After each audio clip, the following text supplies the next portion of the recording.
As more and more of our work is taking place virtually, we're all meeting new people and having important conversations through a phone or a webcam. So, how do you put your best foot forward? I'm Julie Parisi. I'm a former broadcast journalist, and I've spent a lot of years in front of the camera. I'm here to give you some tips. Dress the part. When you're at home, it might be tempting to stay casual, maybe even stay in your pajamas, but the truth is, getting dressed up, even just a little bit, will help you show up. It will put you in the right mindset, and it will give the best impression. Look directly at the camera lens, whether that's your webcam or your phone. You want to make sure you're making direct eye contact with that lens as if you're talking to another person. A lot of people tend to look at their own face when they're doing a Zoom or a WebEx call. Might not seem like a big deal, but it actually makes your eyeline look as if you're not paying attention. Making eye contact with that little camera lens is the same as making direct eye contact with the other person in the room, so you want to make sure to do that.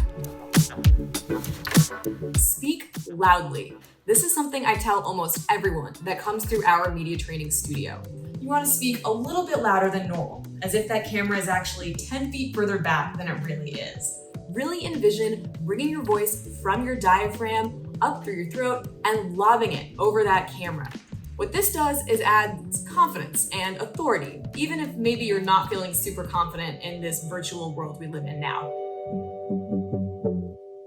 Test your technology and be patient with others if they're experiencing technical difficulties.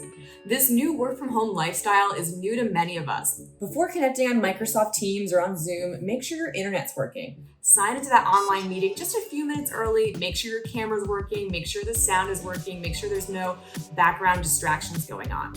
But if someone else on the call is experiencing any of those things, show some patience. The new reality is there are a lot of things that are now out of our control, but we're all in it together. Record yourself and watch yourself back. This is probably the number one thing you can do to improve your on-camera performance, but I know it's the tip that almost nobody wants to hear.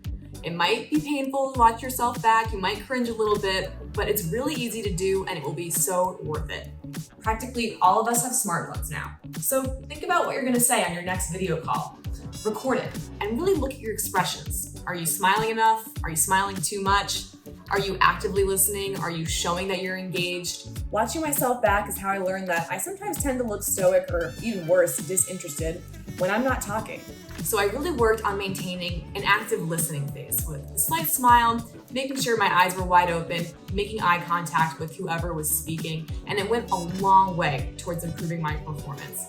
I still watch back all my recordings to learn what was good and what doesn't. Go ahead and do this before your next big Zoom meeting. Practice what you're going to say, and you'll nail it. Need more advice? Visit us at gregoryfca.com and let us know how we can help you.